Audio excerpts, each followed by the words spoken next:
आपको पता है हर ऑफिस की अपनी कहानियां होती हैं, है ना? तो मैं आपको रामलाल जी के बारे में बताता हूँ। शहर के सबसे पुराने सरकारी ऑफिस के सबसे शांत, सबसे अमन पसंद बाबू। लोग उन्हें मौन व्रती कहते थे क्योंकि सच कहूं तो ऑफिस का प्रिंटर भी उनसे ज्यादा आवाज करता था। उनकी जिंदगी ऑफिस की घड़ी जितनी ही तय थी। 9 बजे अंदर, फाइलें, चाय और 5 बजे बाहर। इमोशंस ना, हंसी भूल ही जाओ। लेकिन एक दिन कुछ बहुत अजीब होने लगा। हर बार जब रामलाल जी अपनी कुर्सी पर बैठते थे तो उन्हें एक हल्की, रहस्यमयी हंसी सुनाई देती थी।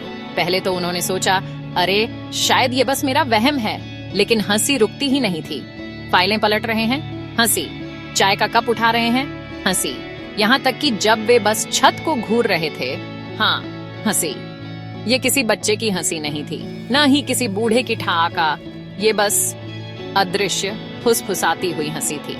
उलझन में रामलाल जी ने अपने पड़ोसी शर्मा जी से पूछा, वही जो हमेशा अपनी नाक खुजाते रहते हैं, शर्मा जी, आपको कुछ सुनाई दे रहा है? शर्मा जी ने बस कहा, मुझे तो बस आपकी फाइलों और एसी की आवाज सुनाई देती है। रामलाल जी ने आह भरी, जरूर मैं ही हूं। लेकिन हंसी और तेज हो गई। कभी कभी एक छिपी हुई खांसी और एक टिंग की आवाज भी आती थी, जैसे घंटी बज रही हो।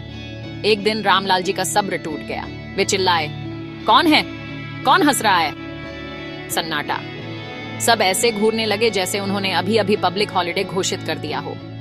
शर्मिंदा होकर वे अपनी फाइलों पर वापस लौट गए, लेकिन हंसी नहीं रुकी। रहस्य सुलझाने के लिए दृढ़ होकर अगली सुबह वे जल्दी आए। डेस्क के नीचे देखा, अलमारी के पीछे कुछ नहीं। बैठ गए, एक फाइल उठाई, हंसी। एक पेन उठाया, हंसी। अपनी नाक खुजाई और हंसी टिंग की आवाज के साथ फूट पड़ी।